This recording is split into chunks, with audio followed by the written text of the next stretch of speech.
Good afternoon, ma'am. Ngasi aina tawjadoi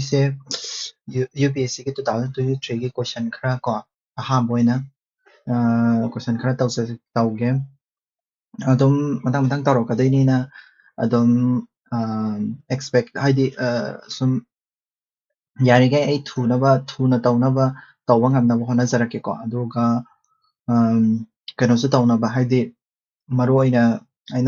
kano tawningbase haidi mayamda share tawningbase aise haidana yamna khang hairena tawbadina te ko just ai gi revision gi oinaba aina su khallaga kano tawjakibani haidi masigi video se aina mu yengjadoini boko yengaga amuk analysis tawjaradoini boko aina ko adudaida sidaida soiba kari kara yaurambsu yai ko soiba kai ka yaw taragadi semdopiro ko adudaida ai harau ya aidi yazagani ko aduga kari haini akoi pulapuna sidaista question se solve tawminasi question solve tawminaraga koigi karaida lalino kari tawragadi akoi se kamaina UPSC se power ngamgani ko aduda practice tawminasi puna ko aduga comment section da dum haibiro si hapaningi or sisi chumi lali habida comment section da dum haibiro aina sangba haidi aina kano tawrakpa matamda dum yengakebo ko comment section se ai yengbada direct yengba ngamde kaino haragadi full screen sida ai kano se hapaga thammamnina ko ado haurage ko ahamba sidi ahamba first question sida ke haurage ko first question sida haise kaino in the area covered by Panchayat extension to the schedule area Act 1996 mayamna parikhada akoigi kano da yamna hanganba akoigi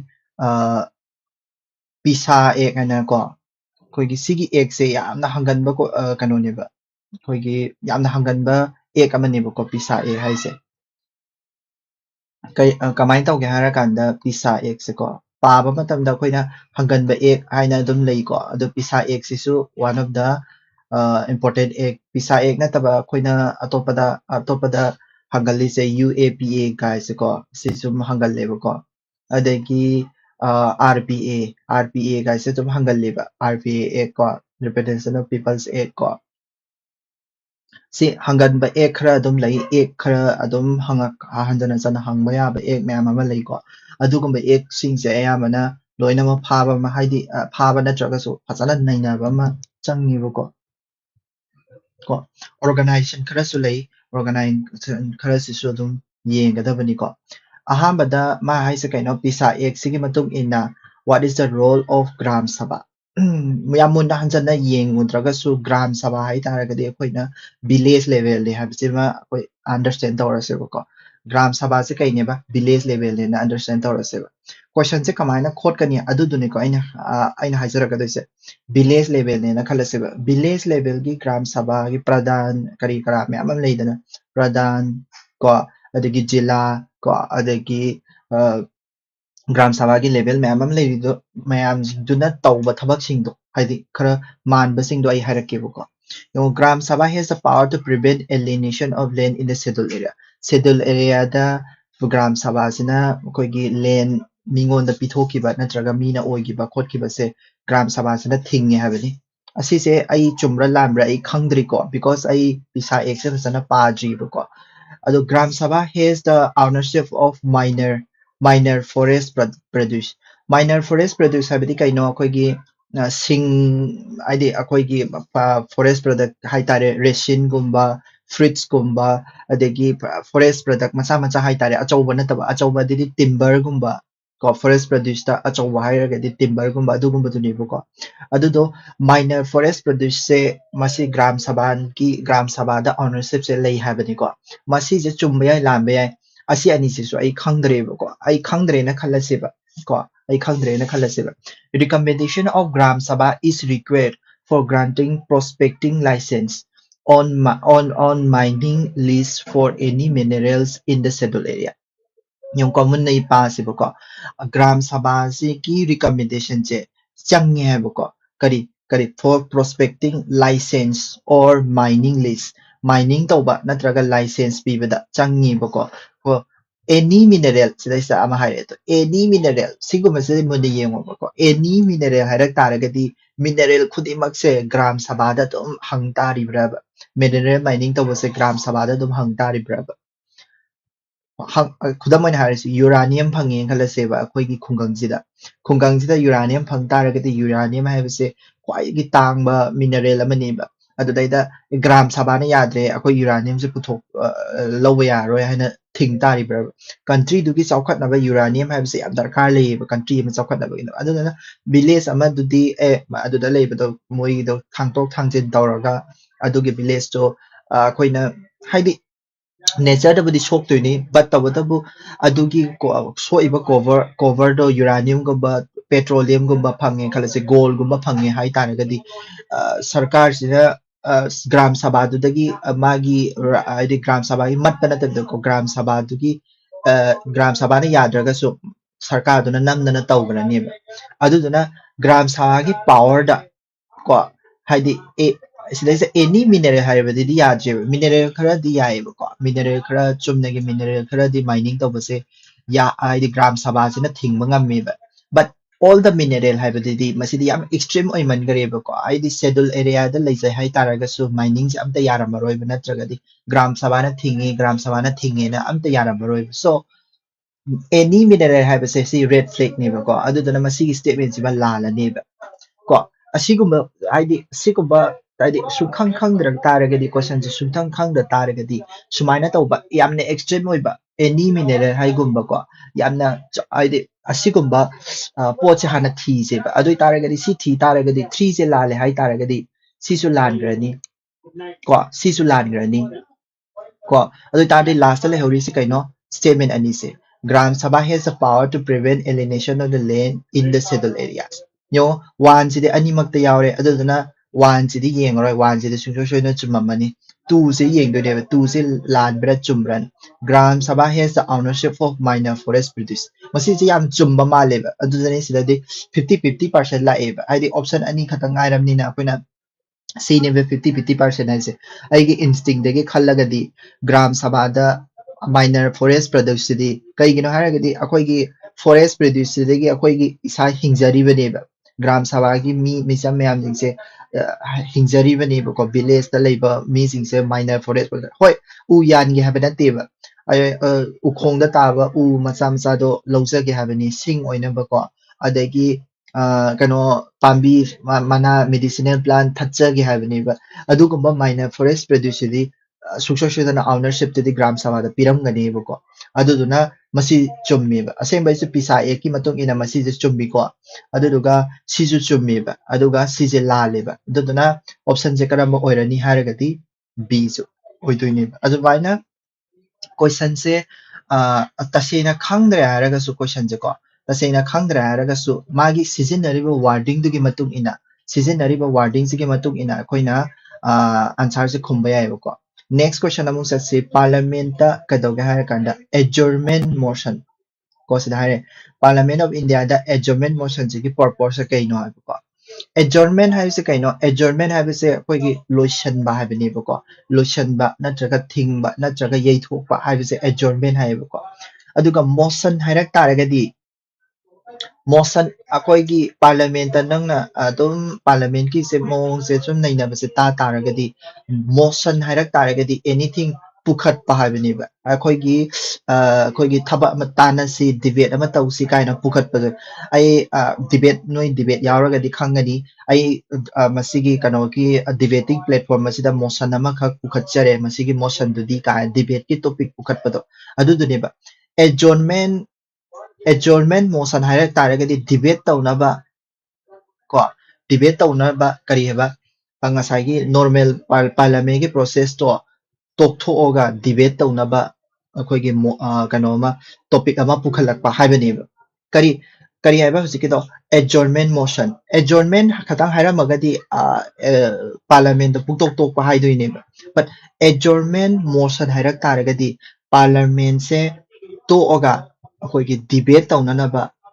ꯀꯩꯅꯣ ꯑꯃ motion ꯑꯃ ꯄꯨꯈꯠꯂꯛꯄ topic ꯑꯃ ꯄꯨꯈꯠꯂꯛꯄ ꯍꯥꯏꯕꯅꯦꯕꯀꯣ ꯃꯨꯟꯅ ꯈꯪꯍꯧꯕ ꯁꯤꯁꯦ ꯀꯩꯅꯣꯗꯤ ꯁꯤꯒꯤ ꯀꯣꯏꯁꯟꯁꯤꯅ ꯁꯤꯒꯤ ꯂꯣꯖꯤꯛꯁꯤꯅ ꯗꯤꯐꯔꯦꯟꯁ ꯃꯦꯀꯔ ꯑꯃ ꯑꯣꯏꯗꯣꯏꯅꯦꯕ ꯑꯩ ꯍꯥꯏꯔꯛꯀꯦꯀꯣ ꯑꯦꯖꯣꯔꯟꯃꯦꯟ ꯃꯣꯁꯟ ꯍꯥꯏꯕꯁꯦ ꯀꯩꯅꯣ ꯍꯥꯏꯔꯒꯗꯤ to allow a discussion on a definite matter of urgent public importance ꯑꯩꯅ ꯍꯧꯖꯤꯛ ꯍꯥꯏꯕꯗꯣ ꯑꯦꯖꯣꯔꯟ ꯇꯧꯕ ꯍꯥꯏꯗꯤ ꯄꯥꯔꯂꯤꯌꯥꯃꯦꯟꯁꯦ ꯊꯤꯡꯉꯒ ꯑꯩꯈꯣꯏꯒꯤ ꯃꯣꯁꯟ ꯑꯃ ꯇꯣꯄꯤꯛ ꯑꯃ ꯄꯨꯈꯠꯂꯛꯄ ꯈꯟꯅ ꯅꯩꯅꯅꯕ ꯄꯨꯈꯠꯂꯛꯄ ꯍꯥꯏꯕꯅꯤꯅ ꯑꯩꯈꯣꯏꯒꯤ ꯌꯥꯝ ꯏꯝꯄꯣꯔꯇꯦꯟ ꯑꯣꯏꯕ ꯍꯥꯏꯗꯤ ꯄꯥꯔꯂꯤꯌꯥꯃꯦꯟꯒꯤ ꯃꯤꯒꯤ ꯄ꯭ꯔꯣꯁꯦꯁ ꯃꯌꯥꯝ ꯑꯃ ꯂꯩꯔꯤꯕ ꯄꯥꯔꯂꯤꯌꯥꯃꯦꯟ ꯍꯥꯏꯁꯦ ꯋꯤꯟꯇꯔ ꯁꯦꯁꯟ ꯁꯝꯃꯔ ꯁꯦꯁꯟ ꯃꯌꯥꯝ ꯑꯃ ꯂꯩꯔꯤꯗꯅꯀꯣ ꯃꯥꯒꯤ ꯑꯗꯨꯒꯤ ꯊꯕꯛ ꯃꯌꯥꯝ ꯑꯃ ꯕꯤꯜ ꯃꯌꯥꯝ ꯄꯥꯁ ꯇꯧꯕꯒꯤ ꯄ꯭ꯔꯣꯁꯦꯁ ꯃꯌꯥꯝ ꯑꯃ ꯂꯩꯌꯦꯕ ꯑꯗꯩ ꯀꯣ ꯑꯗꯨꯒꯤ ꯄ꯭ꯔꯣꯁꯦꯁ ꯃꯌꯥꯝꯗꯨꯗ ꯂꯣꯏ ꯇꯣꯛꯊꯣꯛꯑꯒ ꯑꯦꯖꯣꯔꯟꯃꯦꯟ ꯃꯣꯁꯟ ꯍꯥꯏꯁꯦ ꯇꯛ ꯂꯥꯎꯅ ꯁꯤꯟꯖꯜꯂꯛꯇꯣꯏꯅꯦꯕ ꯑꯗꯨ ꯑꯣꯏꯇꯥꯔꯒꯗꯤ ꯌꯥꯝꯅ ꯏꯝꯄꯣꯔꯇꯦꯟ ꯑꯣꯏꯕ ꯄꯣꯠꯇꯤ ꯑꯣꯏꯔꯅꯦꯕ ꯗꯤꯁꯀꯁꯟꯗꯣ ꯀꯔꯤ ꯗꯤꯐꯤꯅꯥꯏꯠ ꯃꯦꯇꯔ ꯑꯃꯒꯤ ꯌꯥꯝꯅ ꯑꯔꯖꯦꯟट ꯑꯣꯏꯕ ꯌꯥꯝꯅ ꯏꯝꯄꯣꯔꯇꯦꯟ ꯑꯣꯏꯕ ꯄꯣꯠ ꯑꯃꯗꯤ ꯑꯣꯏꯔꯅꯦꯕ ꯃꯁꯤꯁꯦ ꯆꯨꯝꯕ ꯌꯥꯏꯑꯕ ꯑꯗꯨ ꯑꯣꯏꯇꯥꯔꯒꯗꯤꯀꯣ ꯌꯦꯡꯉꯁꯤꯀꯣ opposition member amana masisina opposition member amana collection of information from the minister si normally thabak tawba mineba haidi parliament se thingjanba nateba sidi parliament thingjanba nate parliament ki normal process ne masise ai haisarake masise akoina kari haige harakana 0 hour hayeba sisi 0 hour matamda kadawi minister any minister amadagi question adum hangba yaiba ko aidi kano 0 hour kaweba masise adjournment motion kawdeba ko to allow a reduction of the specific amount of demand for grant. Demand for grant ka haragadi paisa gi matang ini. Sisina budget kineba. Sisiba koina cut motion hara khangneba. Budget ta paisa handan basiba koina cut motion hara ka khangneba ko. Sisina cut motion gineba. Ado aina khangdre haraga su masise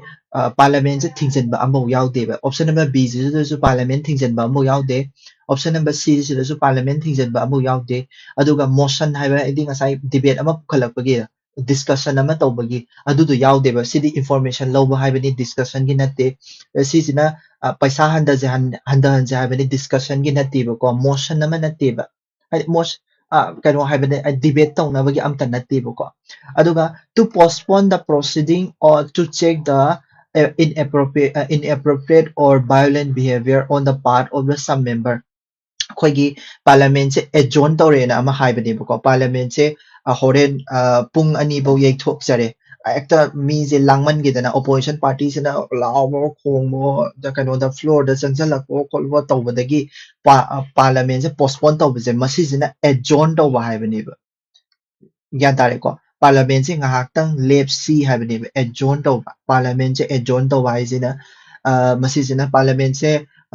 ꯄꯨꯡ 2ꯐꯥꯎ ꯑꯦꯗꯖꯣꯔꯟ ꯇꯧꯔꯦ ꯄꯨꯡ 4ꯐꯥꯎ ꯑꯦꯗꯖꯣꯔꯟ ꯇꯧꯔꯦ ꯍꯥꯏꯅ ꯍꯥꯏꯗꯣꯔꯤꯅꯦꯕꯀꯣ ꯍꯥꯏꯗꯤ speaker ꯅꯠꯇ꯭ꯔꯒ ꯃꯥꯒꯤ ꯀꯩꯅꯣꯁꯤꯅ ꯍꯥꯏꯗꯣꯔꯤꯅꯦꯕ ꯑꯗꯨ ꯑꯣꯏꯇꯥꯔꯒꯗꯤ ꯉꯁꯥꯏꯗꯤ ꯄꯣꯁꯄꯣꯟ ꯇꯧꯔꯤꯕ ꯁꯤꯗꯤ ꯄꯣꯁꯄꯣꯟ ꯇꯧꯕꯅꯦꯕ ꯃꯁꯤꯗꯤ ꯗꯤꯁꯀꯁꯟ ꯇꯧꯁꯦꯅ ꯄꯨꯈꯠꯂꯛꯄ ꯅꯠꯇꯦꯕ ꯃꯣꯁꯟ ꯅꯠꯇꯦꯕ तसेंबेगिदी सिगी कट मोशन सिदी पैसा हंदनबई मोशन नेबा सिदी डिस्कशन से करिगिनो पैसा हंदनबई खतगिनेबा ngसाइगी एडजॉर्नमेंट हाइदी थुना कनो हाइदी एडजॉर्नमेंट मोशन हाइसिना डिस्कशन तौनबा अखोइगी पार्लियामेंट के प्रोसेस से लेफन बाइबनेबा सिदी सुमनगी नॉर्मल प्रोसेस गातने बी सी को सिजु अदुगा सिजिना पार्लियामेंट से लेफन लगांदा अखोइगी कदौगे हारकांदा मीदु लांगदनबा ngaktangi ngaktan lepse pung ani phau lepse ꯂꯥꯡꯃꯟꯈ꯭ꯔꯦ ꯄꯥꯔꯂꯤꯌꯥꯃꯦꯟ ꯇꯧꯕ ꯌꯥꯗ꯭ꯔꯦ ꯀ ꯍꯥꯏꯅꯕ ꯃꯇꯝꯗ ꯇꯧꯕꯗꯨꯅꯦꯕꯀꯣ ꯑꯗꯨꯗꯨꯅ ꯑꯦꯁꯦ ꯇꯥꯔꯅꯦꯕ ꯑꯗꯣ ꯑꯩꯈꯣꯏꯅ ꯑꯣꯞꯁꯟꯁꯦ ꯃꯨꯟꯅ ꯄꯥꯕ ꯑꯃ ꯆꯪꯉꯦ ꯑꯩ ꯍꯥꯏꯁꯤꯅꯦꯀꯣ ꯂꯥꯏꯔꯤꯛ ꯄꯥꯕ ꯃꯇꯝꯗꯁꯨ ꯑꯩꯈꯣꯏꯒꯤ ꯗꯤꯐ꯭ꯔꯦꯟꯁꯁꯦ ꯃꯣꯏꯅ ꯁꯤꯒꯤ ꯑꯣꯞꯁꯟꯁꯦ ꯍꯥꯞꯆꯤꯜꯂꯛꯏꯁꯦ ꯀꯩꯒꯤꯅꯣ ꯍꯥꯏꯔꯒꯗꯤ ꯁꯤꯁꯨ ꯑꯣꯗꯖꯣꯟ ꯇꯧꯕ ꯀꯧꯋꯦꯕ ꯑꯗꯣ ꯑꯌꯥꯝꯕꯅ ꯁꯤꯁꯦ ꯈꯣꯠꯂꯨꯗꯣꯏꯅꯦꯕ ꯗꯤꯁꯦ ꯈꯣꯠꯂꯨꯗꯣꯏꯅꯦꯕ ꯑꯌꯥꯝꯕꯅ ꯑꯟꯁꯔꯁꯦ ꯑꯗꯨꯕꯨ ꯗꯤꯁꯦ ꯅꯠꯇꯦꯕꯀꯣ ꯃꯨꯟꯅ ꯌꯦꯡꯁꯤꯀꯣ How does the National Biodiversity Authority help in protecting the Indian agriculture? Indian agriculture jigida National Biodiversity Authority sina kamaina help tauge haibane munna yenguko National Biodiversity Authority ena ama lei aduduna India gi agriculture da kamaina help tauge haibane ba ado yenguko magi scope se India gi agriculture da khatane ba scope se India की agriculture दा खतनी को scope से अमना कदोबा National Biodiversity Authority ये यों को nation जो पल्ले biodiversity जो पल्ले biodiversity पंटा अगर दी कोई की biodiversity है हाइरक तारे की biodiversity conservation की एम ओइरमनी ꯊꯕꯛꯁꯦ ꯀꯩꯗꯧꯕ biodiversity conservationꯒꯤ ꯑꯌꯥꯝꯕ ꯑꯣꯏꯔꯝꯃꯅꯦꯕ ꯑꯗꯨ ꯑꯣꯏꯇꯥꯔꯒꯗꯤ ꯑꯩꯈꯣꯏ ꯑꯟꯁꯔꯁꯦ ꯈꯨꯝꯕ ꯍꯧꯔꯁꯤꯕꯀꯣ स्टेटमेंटꯁꯤꯡꯁꯦ पासꯤꯀꯣ NBA check the biopiracy biopiracy ꯍꯥꯏꯕꯗꯤ ꯀꯩꯅꯣ ꯃꯤ ꯑꯃꯒꯤ ꯂꯝ ꯑꯃꯒꯤ ꯃꯣꯏꯒꯤ traditional ꯑꯣꯏꯕ ꯄꯣꯠꯁꯦ ꯃꯥꯅ ꯍꯨꯔꯥꯜꯂꯒ ꯑꯇꯣꯞꯄ ꯑꯃꯗ ꯁꯤꯖꯤꯟꯅꯕ ꯑꯗꯨꯒ ꯃꯣꯏꯒꯤꯅꯦ ꯍꯥꯏꯕ ꯈꯨꯗꯝ ꯑꯣꯏꯅ ꯍꯥꯏꯔꯁꯤ ꯑꯩꯈꯣꯏ ꯏꯟꯗꯤꯌꯥꯒꯤ ꯅꯤꯝꯁꯦ USA ꯅ ꯀꯃꯥꯏꯅ ꯇꯧꯒꯦ ꯍꯥꯏꯔꯀꯥꯟꯗ ꯅꯤꯝꯁꯦ ꯃꯣꯏꯗꯒꯤ ꯄꯨꯊꯣꯔꯛꯄꯅꯦ ꯃꯣꯏꯗꯒꯤ ꯃꯣꯏꯒꯤ ꯄꯦꯇꯦꯟ ꯂꯧꯅꯕ ꯀꯟꯅ ꯍꯣꯠꯅꯔꯝꯃꯦꯕ ꯅꯤꯝꯁꯦ ꯀꯩꯅꯣꯒꯥꯁꯦ ꯕꯥꯁꯃꯇꯤ ꯔꯥꯏꯁꯀꯥꯁꯦꯀꯣ ꯍꯥꯏꯗꯤ ꯃꯣꯏꯒꯤꯅꯦꯅ ꯍꯥꯏꯅꯕ ꯑꯗꯨꯏꯗ ꯃꯣꯏꯅ ꯄꯦꯇꯦꯟ ꯂꯧꯈꯤ ꯇꯥꯔꯒꯗꯤ ꯕꯥꯁꯃꯇꯤꯁꯦ ꯑꯩꯈꯣꯏꯗꯒꯤ ꯊꯣꯛꯄꯅꯤ ꯍꯥꯏꯔꯛꯑꯔꯣꯏꯕ USA ꯗꯒꯤ ꯊꯣꯛꯄꯅꯤ ꯑꯗꯨꯗꯨꯅ USA ꯅ ꯍꯥꯏꯔꯛꯇꯣꯏꯁꯦ ꯅꯣꯏ ꯕꯥꯁꯃꯇꯤꯁꯦ ꯊꯣꯡꯉꯒ ꯆꯥꯒꯦ ꯍꯥꯏ ꯇꯥꯔꯒꯗꯤ ꯑꯩꯈꯣꯏ USA ꯗꯒꯤ ꯇꯦꯛꯁ ꯀꯩꯅꯣ ꯄꯩꯁꯥ ꯄꯤꯔꯛꯀꯗꯕꯅꯤ ꯕꯥꯁꯃꯇꯤꯁꯦ ꯅꯣꯏꯅ ꯁꯤꯖꯤꯟꯅꯕꯅꯦ ꯑꯩꯈꯣꯏ ꯄꯣꯠꯅꯤ ꯍꯥꯏꯔꯛꯀꯗꯣꯏꯅꯦ ꯑꯗꯨꯃꯥꯏꯅ बायोपायरेसी ꯍꯥꯏꯁꯦ ꯑꯗꯨ ꯀꯧꯋꯦꯕ ꯍꯥꯏꯕꯗꯤ protect the indigenous and the production of genetic resources ꯇꯧꯅꯕꯒꯤꯗꯃꯛꯇ बायोपायरेसी ꯍꯥꯏꯕꯁꯦ ꯊꯤꯡꯒꯗꯣꯏꯅꯦꯕ ꯑꯗꯣ NBA ꯅ ꯇꯧꯋꯦ ꯍꯥꯏꯕꯅꯦꯕ ꯌꯦꯡꯁꯤꯀꯣ NBA ꯍꯥꯏꯁꯦ बायोडाइवर्सिटीꯒꯤꯅꯤ ꯄꯥꯝꯕꯤ ꯁꯤꯡꯅꯥꯡ ꯂꯣꯏꯅꯃꯛ ꯆꯟꯗꯣꯏꯅꯤ सा ꯉꯥ ꯆꯟꯗꯣꯏꯅꯤ ꯃꯥꯅ ꯄ꯭ꯔꯣꯇꯦꯛ ꯇꯧꯋꯦ ꯍꯥꯏꯐꯦꯠ ꯆꯥꯟꯅꯕ ꯃꯥꯜꯂꯤꯀꯣ ꯍꯥꯏꯕꯗꯤ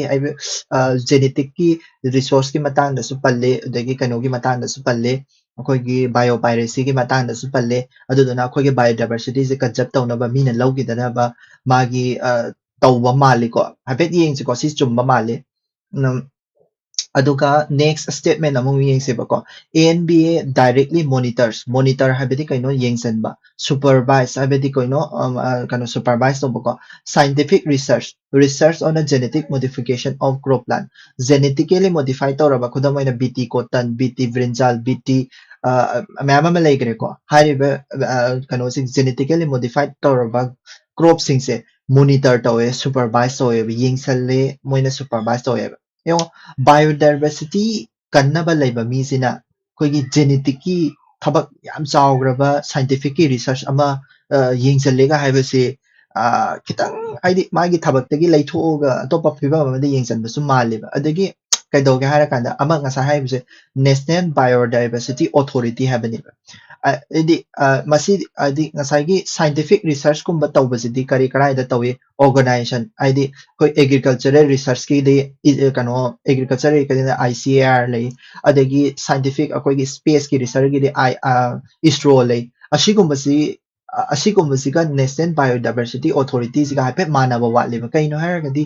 अमासिदि कदोगे हारकांदा होल नेशन सिगे बायोडाइवर्सिटी से कन्नब होनरकतोइनेबा ददुना सिगे ऑर्गेनाइजेशन से तसेना नोइना खंग तारगदि GEAC ना ऑर्गेनाइजेशन अमा लेबनेबा अदुदुना तौबनेबा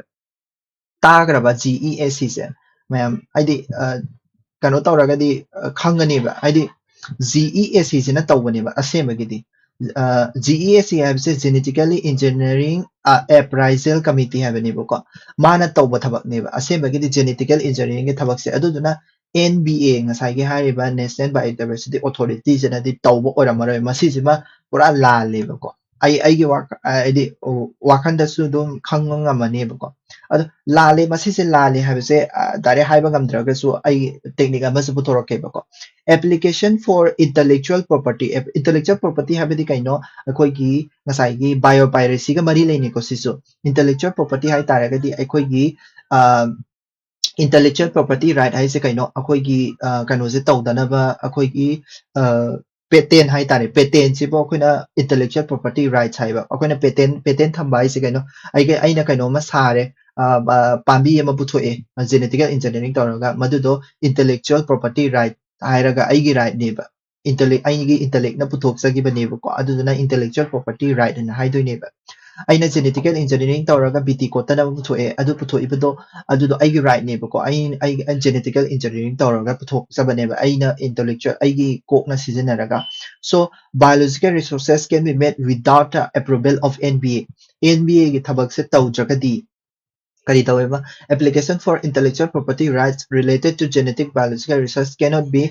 made without approval of NBA से तौद्रगदी अखोइगी ngसाइगी करी पेटेंट तानबसे यारोय हाइबनेबा माय मीनिंग से संबिदको अदो सी अनि से बरी हाइफेट लेनब्रे यंगोबा 3 जिगा 1 जिगा NBA check the बायोपायरेसी से तौदनबा mi amagi patent right to amana loan and logi danaba patent gi right che phajana section na thamba haise 1 ga 3 ga se have related oidra adoi taragadi 1 je lan taragadi 3 je lan doideba 1 je chum taragadi 3 je chum gadabani ba 1 ga 3 ga animak yawba option se chum doineba doi taragadi aina haning se yaning re yong ko 1 ga 3 ga se animak se amada yawjaba potneba ama je la le haragadi ama je lan doineba ado huziki NBA na ama thaba ama je tawde haragadi thaba ama je tawroidene adana 1 ga 3 ga se pull up yawba habedi si jima lalani si jima lalani se 1 ga 3 ga yawba ani se khandoine adubo ai ngasai haigre en asidai 50-50 do la edana ko adudagi sigi sidagi khatangi akoina khangani ba habedi GEAC haba genetical engineering gi research ki thabak sidi yamna lab khreba aduduna aina habedo haidi 50-50 chance da nangna masi sidi yamna lab khre habagi idea je khang taragadi si je dum answer je ta ba yae ko sumain tawraga answer je khot pa yae ba khambra haidi pura NBA gi function je pura khangdre haraga su koina sumaina puthu kano to ba yae pukhalak pa yae ko yani na ko haidi sigi sumaina haidi option ani duda option ahum piram mak taragadi option ani amadi mabani se yam chanare hai taragadi option ani du nang khangdoi se ani je ani mak pulna lambe ai ani mak pulna chumba ai adu du ma khangjalo bo khangbra haidi ani mak pulna chum taragadi yes option ani mak pulna pulna yawdo yengo option ani mak lan taragadi ani mak pulna pulna yawdabado yengo adumaina tawdoi ne ko aduna 1 ga 3 ga se animak lan taragadi 1 ga 3 ga animak lan gi taragadi loina mak lale option ahum mak loi lale 1 ju lale haraga 3 ju lale hai taragadi option mari mak loi lan greba aduna 1 ga 3 ga se animak se sum doine ba adu su khalla munna khan ga dani ko ai smaina piram taragadi UPSC da toris ko aduna paikha manung da kok se yam thadabam changi ko National Green Tribunal ge mulai National Green Tribunal se ek se in ek toris se kana no with in which of the following provision of the Constitution of India ko habedi National Green Tribunal hai se kaino national hairak taragadi akhoi India gi green har taragadi environment gi tribunal hairak taragadi akhoi gi sina environment gi tribunal hairak taragadi akhoi gi court ki oiba thabak ni ko habedi judiciary oiba pot ni ba ma se court ki trial sa thabang amba kano ne ba adugi ek se 2010 da ma se pass tau ge ba se kari gi karamba da gi lakhi bana karamba gi through da gi lakhi bana hairaga di article number 21 ge right to health and environment environment ge amadi yaure ko masi je chumba yai ko provisions of grant for raising the level of administration for the scheduled area for the scheduled tribes under article 275 yo schedule area schedule tribe ka palleba environment gi mi di si dai sa se National Green Tribunal ha se environment gi neba adu the si di schedule area schedule tribe gi neba ya mari leina dre ko si se lan ba yai ko power and function of the Gram Sabha are mentioned under article 243 yongo si su Gram Sabha gi neba village level gi neba ha bi National Green Tribunal ha se forest conserve tauna ba gi dena tiba hoi forest conserve tauna ba gi dena te judiciary gi oiba pot neba judiciary gi oiba pot se mana power and function of the Gram Panchayat se kano tawgadrane pigadrane power and function se mana manage tawgadrane tawroida ko habedi power and function manage taw haidi administrative body medi oigadabane ba adubu masidi National Green Tribunal sidi ek amani ba ko haidi or kano amani ba habedi court ki body amani ba tribunal hairibni na ko aduduna sisu lanbam thoeba sum ying chalo ba habedi proof tawa ya ba pot haiba man directly leite ba do asigi answer sidi aina husik tawsari sidi ko haidi explanation di na Google da tawraga yengba yai ba Google da tawraga mayam ama yengba yai ba explanation di aina taktra ka su noine en haijaba pot na tane ba but paikha manung da IGC je la en khala se ba aduga sungkhang khangdre haraga di sigumba technique se sijana ta bani ba upai leite ba aidi sigumba paikha da laiba pot sing je paikha da akoina khangma nga ta hang kane habisu lei ponte ba aduduna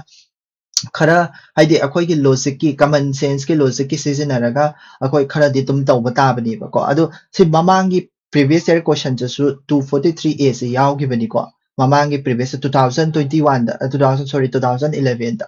ko habedi gram sabagi function gi 243A ka si yaw gibne aduduna ani se asembagi si yong ko schedule area habese gram schedule area natraga schedule tribe se gram sabaga su mari laine ba article su palle ko mana ko adoi taragadi ani se mari laine ba anuduna ani se lan ba taragadi ani mak se lan doi ne ba natraga chum ba taragadi ani mak se chum doi ne ba adoi taragadi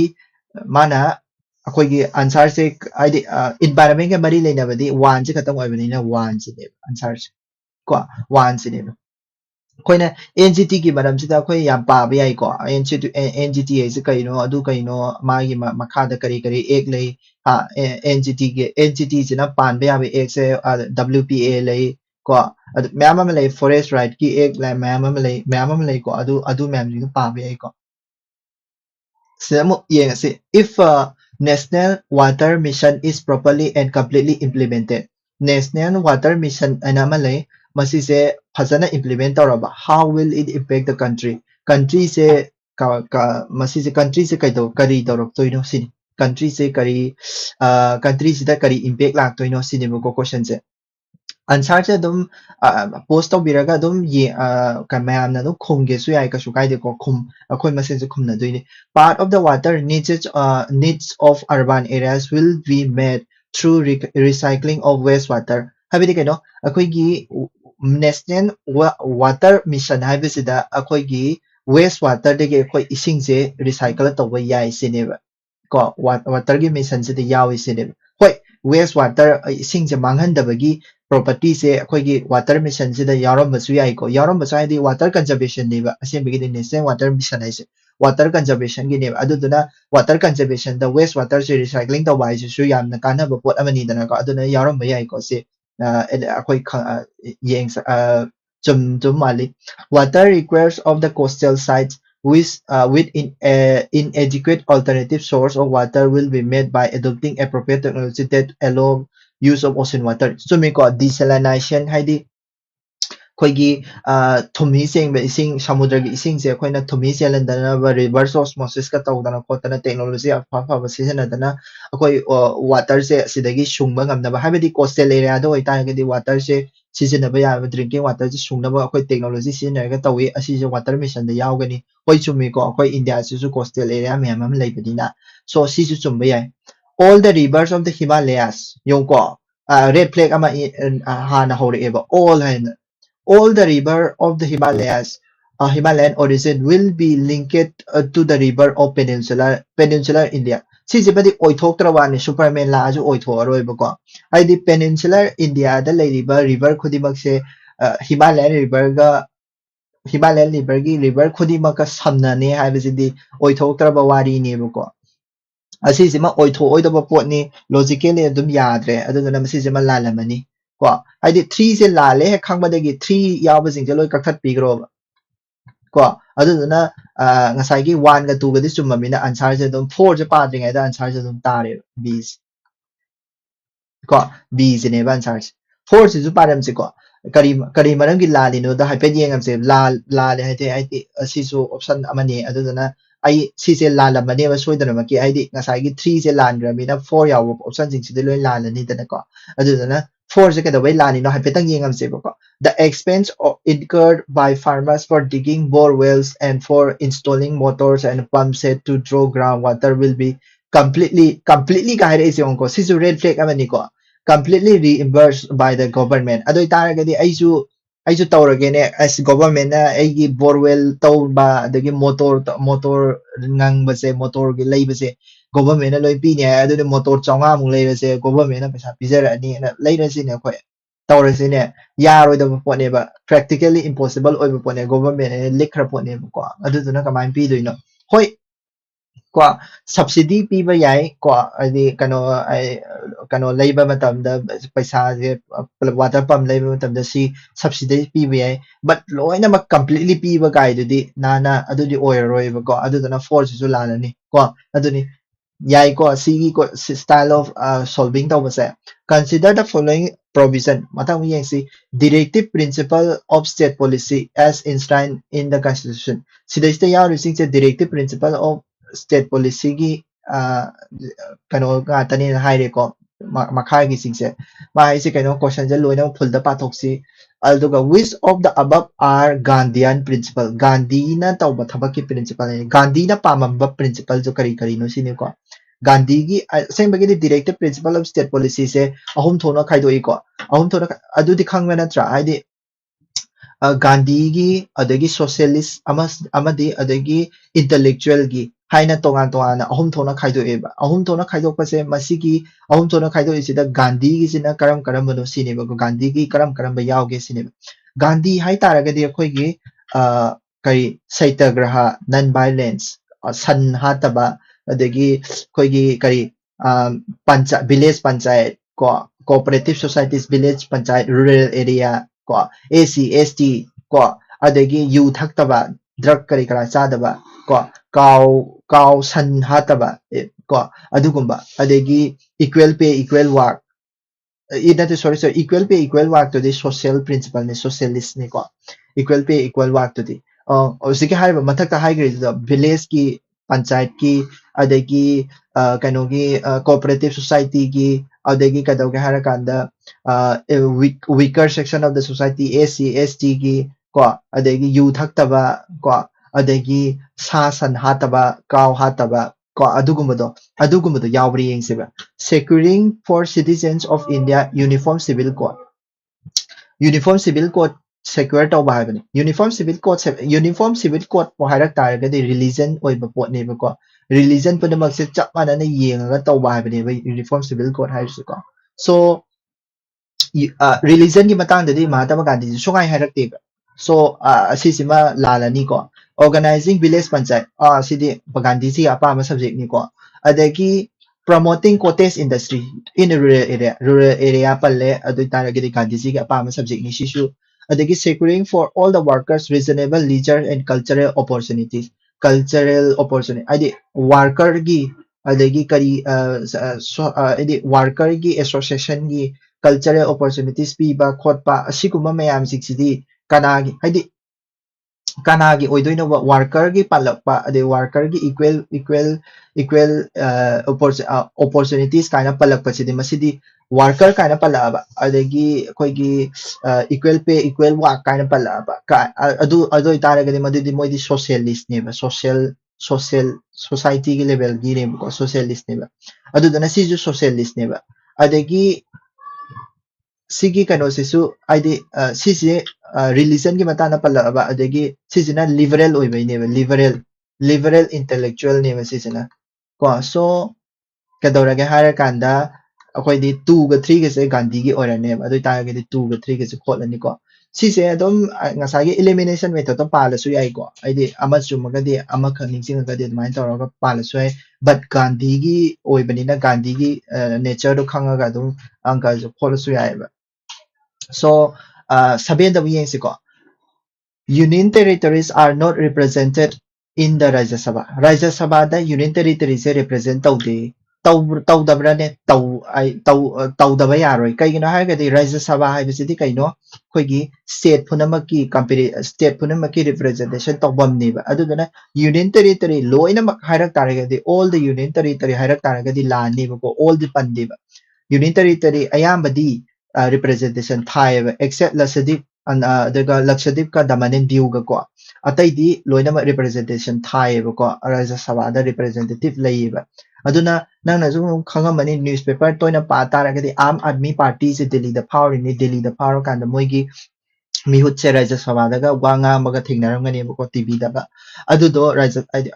dum khamanga me dudi yes mase Rajya Sabha da moigi kamai to smart to we have to ma ko adi adu dana union territory gi su thai ko Delhi example adum lawro it is within the masisima not tha de harabni na masisima lalani hek ama hek lale harapa matamda wan yawa sing kakhat krani ko nan habase id which of the following correct or habse nan habse ga si ani se khatangai hore ko si le bi se ko adagi it is within the purview of the Chief Election Commission to educate the election dispute yongo akoi gi election gi dispute ama la e khala se ba koi gi any election da dispute ama la e khala se khoda moina chief asemba gi election mamang da ko ꯑꯩꯈꯣꯏꯅ ꯈꯪꯒꯗꯣꯏꯁꯦ election ꯃꯃꯥꯡꯗꯗꯤ before the election ꯃꯃꯥꯡꯗꯗꯤ CEC ꯒꯤ ꯃꯊꯧꯁꯦ ꯌꯥꯝ ꯆꯥꯎꯋꯦꯕ CEC ꯅ ꯂꯣꯏꯅ ꯄꯥꯏꯌꯦꯕ ꯀꯣ ꯑꯗꯨꯕꯨ election ꯇꯧꯈ꯭ꯔꯕ ꯃꯇꯨꯡ ꯃꯤꯍꯨꯠꯁꯦ ꯈꯟꯈ꯭ꯔꯕ ꯃꯇꯨꯡꯗ ꯃꯣꯏ ꯀꯩꯅꯣ ꯂꯥꯛꯇꯥꯔꯒꯗꯤ ꯑꯩꯈꯣꯏꯒꯤ ꯑꯃꯅ vote ꯍꯦꯜꯂꯤ ꯑꯃꯅ vote ꯇꯥꯏ vote ꯇꯥꯗꯦ ꯀꯥꯏꯅ ꯂꯥꯛꯇꯥꯔꯒꯗꯤ vote ꯐꯖꯅ ꯊꯥꯗꯒꯤ ꯃꯣꯏꯁꯦ ꯍꯨꯔꯥꯟꯕꯒꯤ ꯍꯨꯔꯥꯜꯂꯒ vote ꯀꯥꯈꯤꯕꯅꯤ ꯈꯣꯠꯈꯤꯕꯅꯤ ꯀꯥꯏꯅ ꯂꯥꯛꯇꯥꯔꯒꯗꯤ ꯑꯩꯈꯣꯏ ꯍꯥꯏ ꯀꯣꯔꯠꯇ ꯆꯠꯀꯅꯦꯕ ꯍꯥꯏ ꯀꯣꯔꯠꯇ ꯀꯣ ꯍꯥꯏ ꯀꯣꯔꯠꯇ ꯆꯠꯀꯅꯦꯕ ꯃꯁꯤꯁꯦ ꯈꯕꯔ ꯄꯥꯕ ꯃꯤ ꯑꯣꯏꯇꯥꯔꯒꯗꯤ ꯑꯗꯨꯝ ꯈꯪꯅꯦꯕ ꯈꯪꯕ꯭ꯔꯥ ꯁꯤꯁꯦ ꯈꯕꯔ ꯄꯥꯕ ꯃꯤ ꯍꯥꯏꯇꯥꯔꯒꯗꯤ ꯑꯩꯈꯣꯏꯒꯤ ꯃꯅꯤꯄꯨꯔꯒꯤ ꯂꯦꯖꯤꯁꯂꯦꯇꯤꯚ ꯑꯦꯁꯦꯝꯕ꯭ꯂꯤꯗ ꯑꯩꯈꯣꯏꯒꯤ ꯚꯣꯠ ꯍꯦꯛ ꯂꯣꯏꯔꯕ ꯃꯇꯨꯡꯁꯤꯗ ꯑꯩꯈꯣꯏꯒꯤ ꯑꯁ ꯚꯣꯠ ꯑꯅꯤ ꯍꯦꯜꯂꯒ ꯀꯥꯈꯤꯕꯗꯣ ꯑꯁ ꯃꯥꯅ ꯄꯣꯁꯇꯦꯜ ꯕꯦꯂꯣꯠꯇ ꯃꯥꯅ ꯀꯩꯅꯣ ꯇꯧꯈꯤꯕꯩꯅꯦ ꯑꯩ ꯍꯥꯏ ꯀꯣꯔꯠꯇ ꯆꯦ ꯊꯥꯒꯅꯤ ꯈꯣꯠꯀꯅꯤ ꯀꯥꯏꯅꯒ ꯍꯥꯏꯅꯕ ꯑꯗꯨꯝ ꯇꯥꯟꯅꯕꯅꯦꯕꯀꯣ ꯑꯗꯨꯗꯨꯅ election dispute chief election commissioner tꯧꯒꯅꯤ ꯍꯥꯏꯕꯁꯦ ꯃꯁꯤꯁꯦ ꯂꯥꯟꯒꯅꯤꯕ ꯀꯣ ꯑꯩ ꯃꯁꯤꯁꯦ ꯂꯥꯟꯒꯅꯤ ꯂꯥꯟꯗꯦ ꯃꯁꯤꯁꯦ ꯈꯪꯗ꯭ꯔꯦ ꯈꯜꯂꯁꯤ ꯉꯥꯛꯇꯪ ꯊꯝꯕꯁꯤꯀꯣ ꯁꯤꯁꯦ ꯑꯃꯨꯛ ꯌꯦꯡꯁꯦꯕ according to the constitution of India the parliament consists of a Lok Sabha and a Rajya Sabha only ꯍꯥꯏꯄꯛꯑꯦꯕ ꯇꯣ ꯁꯤꯁꯦ red flag ꯅꯦꯕ ꯁꯤꯁꯦ red flag ꯅꯦꯕ only ꯍꯥꯄꯛ ꯇꯥꯔꯒꯗꯤ ꯂꯥꯜꯂꯦꯕ ꯑꯩꯈꯣꯏ ꯄꯣꯂꯤꯇꯤ ꯈꯔ ꯄꯥꯕ ꯃꯤ ꯑꯣꯏꯇꯥꯔꯒꯗꯤ ꯁꯤꯗꯤ ꯑꯉꯥꯡ ꯃꯆꯥꯒꯤ ꯊꯕꯛꯅꯤꯀꯣ ꯄꯥꯔꯂꯤꯌꯥꯃꯦꯟꯇ ꯀꯅꯥ ꯌꯥꯎꯏ ꯂꯣꯛ ꯁꯚꯥ ꯌꯥꯎꯅꯤ ꯔꯥꯖ꯭ꯌ ꯁꯚꯥ ꯌꯥꯎꯅꯤ ꯄ꯭ꯂꯁ ꯀꯅꯥ ꯌꯥꯎꯔꯛꯀꯅꯤ ꯄ꯭ꯔꯁꯤꯗꯦꯟꯠ ꯌꯥꯎꯔꯛꯀꯅꯤꯕ ꯀꯣ ꯄ꯭ꯔꯁꯤꯗꯦꯟꯠ ꯌꯥꯎꯔꯛꯀꯅꯤꯕ ꯄ꯭ꯔꯁꯤꯗꯦꯟꯠ ꯌꯥꯎꯗ꯭ꯔꯒꯗꯤ ꯑꯩꯈꯣꯏꯒꯤ ꯄꯥꯔꯂꯤꯌꯥꯃꯦꯟꯠꯒꯤ ꯃꯊꯧꯁꯦ ꯀꯩꯅꯣ ꯑꯦꯛ ꯑꯃ ꯄꯥꯁ ꯇꯧꯕꯅꯦꯕ ꯑꯗꯣ ꯄ꯭ꯔꯁꯤꯗꯦꯟꯠ ꯌꯥꯎꯗꯅ ꯑꯦꯛ ꯄꯥꯁ ꯇꯧ ꯌꯥꯕ꯭ꯔꯥ ꯌꯥꯗꯦ ꯀꯩꯒꯤꯅꯣ ꯍꯥꯏꯗꯤ ꯑꯦꯛ ꯑꯃ ꯄꯥꯁ ꯇꯧꯒꯦ ꯍꯥꯏꯔꯒꯗꯤ ꯄ꯭ꯔꯁꯤꯗꯦꯟꯠꯒꯤ ꯁꯣꯏ ꯆꯪꯉꯤꯕ ꯑꯗꯨꯗꯨꯅ ꯄꯥꯔꯂꯤꯌꯥꯃꯦꯟꯠꯇ ꯀꯅꯥ ꯆꯪꯉꯤ ꯂꯣꯛ ꯁꯚꯥ ꯔꯥꯖ꯭ꯌ ꯁꯚꯥ ꯑꯃꯁꯨꯡ ꯄ꯭ꯔꯁꯤꯗꯦꯟꯠ ꯆꯪꯒꯅꯤꯕ ꯑꯗꯨꯅ ꯄ꯭ꯔꯁꯤꯗꯦꯟꯠꯁꯤ ꯌꯥꯎꯗꯅ ꯄꯥꯔꯂꯤꯌꯥꯃꯦꯟꯠꯁꯦ ꯁꯥꯕ ꯌꯥꯗꯦꯕ ꯑꯗꯨꯗꯨꯅ ꯃꯁꯤꯒꯤ ꯁ꯭ꯇꯦꯠꯃꯦꯟꯠꯁꯦ ꯄꯨꯔꯥ ꯂꯥꯜꯂꯦꯕ 3 ꯍꯥꯏꯕ ꯄꯣꯠꯁꯦ ꯂꯥꯟꯈ꯭ꯔꯕꯅꯤꯅ ꯌꯦꯡꯉꯣ 3 ꯍꯥꯏꯕ ꯄꯣꯠꯁꯤꯁꯨ ꯂꯥꯟꯈ꯭ꯔꯕꯅꯤना सिसु लाननीबा अदु तारगदी नन से चुमदोनेबा को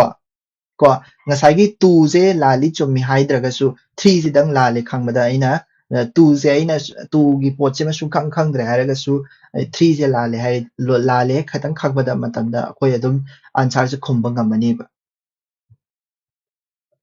यानी को सुमाइना खुंबा ngमगनी को हाइदि चेक तो हाइदि मसाना अदुम खुंबम हाइदि खुंबा याबा पोट अदुम ओइबनीबा को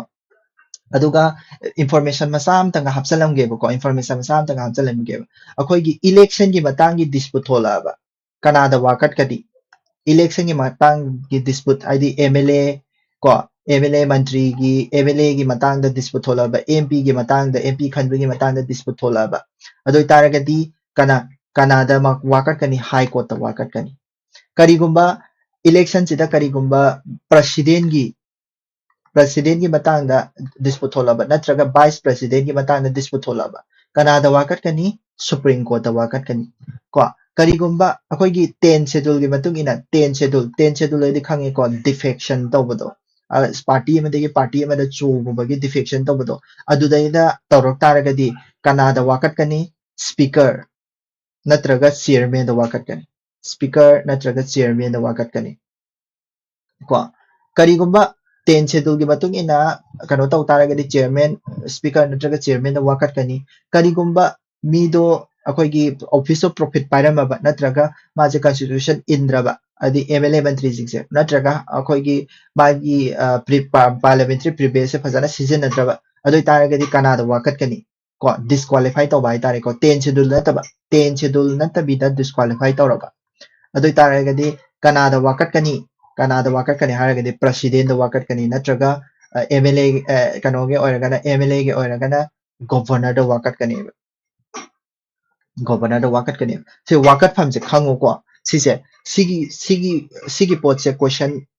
होरेन मनिंग दा अमा लाकिनेबो को बसिगी पोट से खंगमा मतम दा मनिंग दा अमा क्वेश्चन अमा खुंबा यानीबो को Question number 8. With reference to the consumer right privilege under the provision of the law in India, which of the following statement is are correct? Consumer right ki matang da niko with reference to the consumer right ko id karamba law gi under the provisions of the law in India, which of the following statement is correct? Karamba statement ju chumdoi no hangmane. Consumer are empowered to take samples for food testing. को food testing तौनाबगीदमक्ता अखोयगी consumer सिंगसे sample लौबा याई को मसीसिमदी यागनेना खल्ले कईगिरादि sample लौद्रगदी अखोयना food testing जे तौबा यागद्राने यारोय को अइना food taste तौगे ना हारगा sample अमा लौबा दुम यायबा कशु कायदेबा सिदी consumer अमगी right नेबा को टेस्टिंग तौनाबगी ꯇꯦꯁ ꯇꯧꯗ꯭ꯔꯒꯗꯤ ꯑꯩꯈꯣꯏꯅ ꯀꯩꯗꯧꯔꯦ ꯄꯣꯠꯇꯣ ꯁꯦꯡꯉꯤ ꯁꯦꯡꯗꯦ ꯅꯠꯇ꯭ꯔꯒ ꯌꯣꯜꯂꯤꯕ ꯄꯣꯠꯇꯣ ꯐꯗꯤ ꯐꯠꯇꯦ ꯑꯗꯨ ꯉꯝꯃꯔꯣꯏꯗꯅ ꯑꯗꯨꯅ ꯀꯟꯖꯨꯃꯔ ꯁꯤꯁꯦ ꯌꯥꯕ ꯄꯣꯁꯤꯕꯜ ꯑꯣꯏꯕ ꯄꯣꯠꯅꯤ ꯂꯣꯖꯤꯀꯦꯜꯂꯤ ꯀꯣ when a consumer file a complaint in any consumer forum no fee is required to be paid ꯌꯥꯝꯅ ꯐ꯭ꯔꯤ ꯄꯥꯝꯕ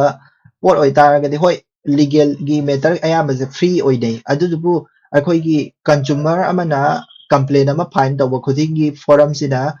ꯐ꯭ꯔꯤꯗ ꯊꯤꯒꯠꯀꯅꯤ ꯍꯥꯏꯕꯁꯤꯗꯤ ꯁꯤꯁꯦ ꯍꯦꯛꯇ ꯍꯦꯟꯃꯟꯕ ꯍꯥꯏꯗꯤ ꯐ꯭ꯔꯤ ꯑꯣꯏꯕꯁꯦ ꯍꯥꯏꯔꯒꯗꯤ ꯈꯨꯗꯃꯛ ꯐ꯭ꯔꯤ ꯑꯣꯏꯗꯕ ꯄꯣꯠꯁꯨ ꯂꯩꯌꯦꯕ ꯑꯗꯨꯅ ꯀꯟꯖꯨꯃꯔꯒꯤꯁꯦ ꯐ꯭ꯔꯤ ꯑꯣꯏꯅꯤ ꯍꯥꯏꯕꯁꯦ ꯉꯥꯛꯇꯪ ꯊꯝꯈꯤꯁꯤꯀꯣ ꯃꯁꯤꯁꯦ ꯂꯥꯟꯕ ꯌꯥꯏꯀꯣ in case of death of a consumer his or her legal hire can file a complaint in the consumer forum on his her behalf ꯀꯣ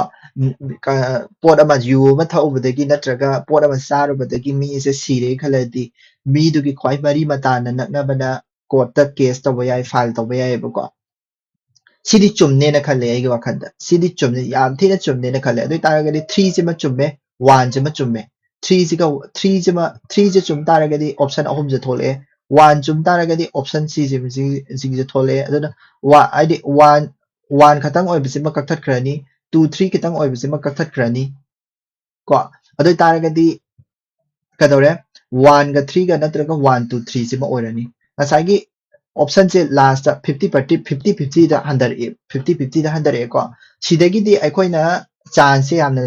लाइरा अनेबा अखोइना सिसे कई हाइने मसिसे लालिको नो फी हाइसे फ्री लोय ओइबा नतेको खुदमैना हारगे कंपनी अचौबा अमा लेरे खलसे कंपनी अचौबसिदा अखोइना थिजन खुपसन बा तौनबगेदमक्ता कंप्लेन फाइन तौबसे कोई पैसा खरादि पिबम थोएबा को हाइदि थीदुरिबा पोतसे पैसा scientific हाइदि botany की करी करागी थिगतोइनेबा फुट करीसिदा करी यावे खोलेसे याम पैसा याम संगमा पोनेबा दुदना फी खरादि पिबम थोएबा को अदुदना सिसे लानगनी को नो फी हन हारक तारगदि लानगनी को अदु तारगदि सिगी 1 and 3 से ओइदोइनेबा को हाइदि यामना नए को हाइदि अखोइना एवरी आंसर खुदिमक से 50% दा अदुम सिंगदरकपदि यादि यादोइनि को येंगो हाइदि बेसिक नॉलेज खरा खंग तारगदि अदुम यादोइनेबा regarding the office of the Lok Sabha speaker consider the following statement she hold the office during the pleasure of the president yo president na pai ba hai tare ko president ki pleasure na pai ba hai tare gade president na elect tawba oi aidi elect tawba oi tare gade president ki pleasure na pai hai base yai ko ado ma haise kaino speaker sineba speaker haisina kaino speaker haisina kanano parliament si thabak tawriba mayam sing sine ko president haisina kaino president se puppet neba kanagi prime minister ki puppet neba ado parliament ki makhada prime minister se leiri neba even parliament manung dadi speaker na prime minister dagi chawe hai bo yai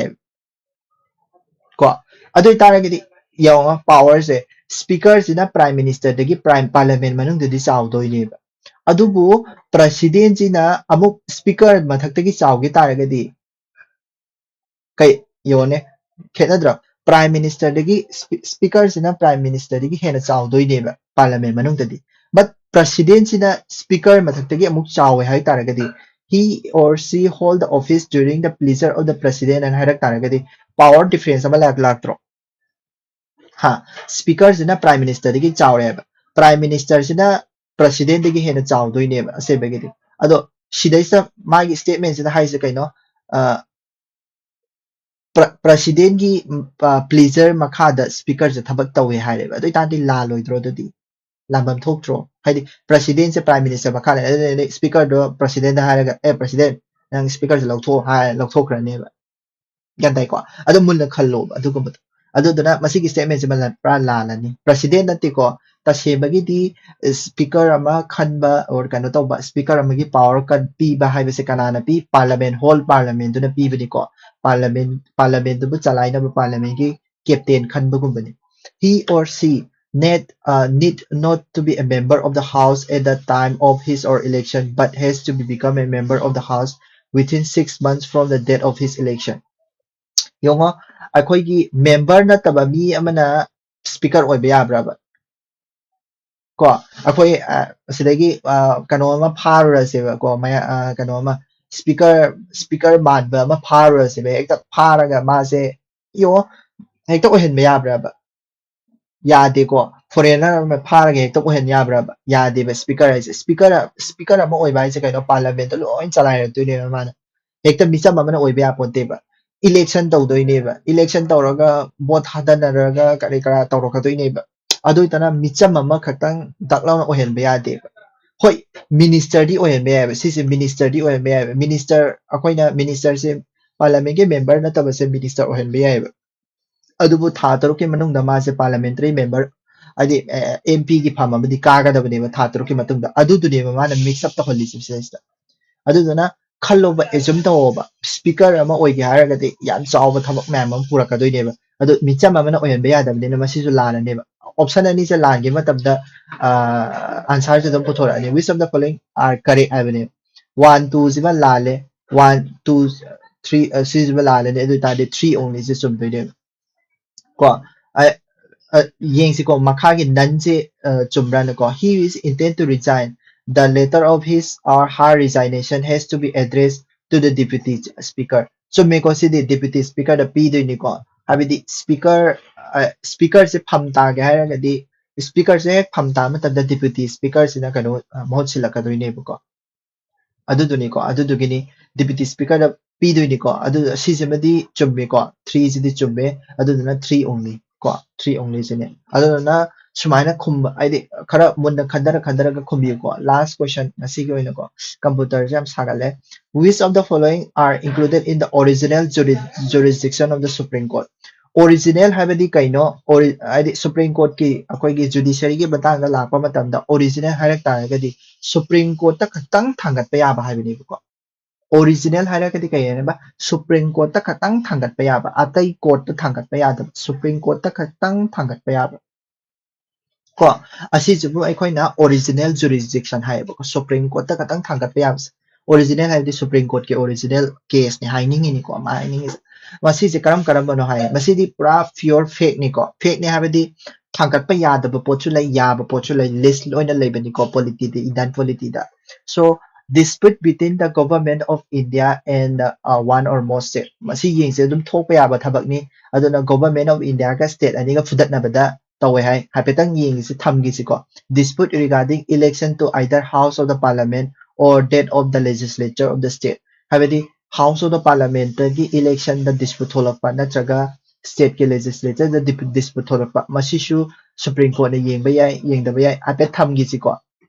dispute between the government of India and the Union Territory. Sidaysta ay question nama hanga keba. Union Territory gi leader se kanano oy keba. Union Territory gi kano se Union Territory amaga government of India khana wise oy thok ta bane ba oy thok ta bane hai keba. Delhi Union government ga